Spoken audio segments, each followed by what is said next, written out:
C'est évident aujourd'hui que ces lignes directrices donc, pour garantir l'innocuité des pesticides sur les abeilles et les pollinisateurs sont devenues un objet autant politique que scientifique. On part de ce protocole établi en 2013 par l'Agence de sécurité des aliments sur base de critères scientifiques que les États membres ont tout bonnement calé, bloqué, refusé, pour finir par en demander donc cette révision.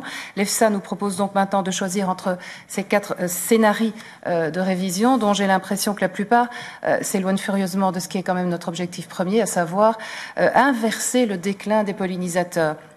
Alors, les approches qui consistent à regarder, par exemple, la seule survie, quelles que soient les conditions de cette survie des colonies à long terme, ou à définir avec ces fameux modèles mathématiques Behave l'utilité, par exemple, d'une ruche pour son environnement ou sa variabilité supposée naturelle, ne répondent pas à ce qui reste nos vraies préoccupations et ne sont pas fondées sur une science éprouvée, en dehors, en tous les cas, des laboratoires. Alors, ma question à l'EFSA, quel modèle, en particulier entre ceux qui sont proposés, permettra de réaliser le mieux notre objectif de biodiversité, ancré notamment dans notre stratégie Farm to Fork et biodiversité 2030. Et puis juste un constat, puisque l'EFSA, c'était ma deuxième question, mais puisqu'elle vient nous confirmer qu'on est en retard, le retard est coulé dans le bronze. Force est de constater qu'on est le 1er octobre, qu'en octobre la révision devait être terminée, la consultation publique devait être lancée.